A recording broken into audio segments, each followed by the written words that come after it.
Hello, আমি মরিচ। আমাকে খেলে শরীরের মেটাবলিজম বাড়াতে সাহায্য করে এবং চর্বি পোড়াতে সহায়তা করতে পারে। হ্যালো, আমি বার্গার। আমাকে বেশি খেলে শরীরে অতিরিক্ত চর্বি ও ক্যালোরি বাড়ে, যা স্বাস্থ্যের জন্য ক্ষতিকর হতে পারে। হ্যালো, আমি কলা। আমাকে খেলে শরীর শক্তি পায় এবং হজম প্রক্রিয়ায় সাহায্য করে। হ্যালো, আমি ডোনাট। আমাকে বেশি খেলে শরীরে চিনি ও ক্যালোরি বাড়ে, যা ওজন বাড়াতে পারে।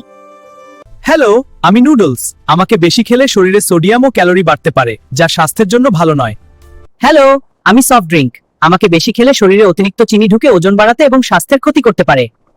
হ্যালো, আমি লাউ। আমাকে খেলে শরীর ঠান্ডা থাকে, হজম ভালো হয় এবং কম ক্যালোরি হওয়ায় শরীরের জন্য বেশ উপকারী। হ্যালো, আমি তরমুজ। আমাকে খেলে শরীর পানিতে ভরে, শরীর ঠান্ডা থাকে এবং ভিটামিন অ্যান্টিঅক্সিডেন্ট পায়। হ্যালো, আমি টমেটো। আমাকে খেলে শরীর ভিটামিন ও অ্যান্টিঅক্সিডেন্ট পায়, যা হৃদযন্ত্রের জন্য ভালো। হ্যালো, আমি বার্গার। আমাকে বেশি খেলে শরীরে অতিরিক্ত চর্বি আর ক্যালোরি জমে স্বাস্থ্যের ক্ষতি হতে পারে। হ্যালো, আমি পিৎজা। আমি অতিরিক্ত খাওয়ার ফলে শরীরে চর্বি, ক্যালোরি এবং স্বাস্থ্য ঝুঁকি বাড়াতে পারি। হ্যালো, আমি সমস্যা। আমি অতিরিক্ত খেলে শরীরে চর্বি, ক্যালোরি এবং হজমের সমস্যা বাড়াতে পারি।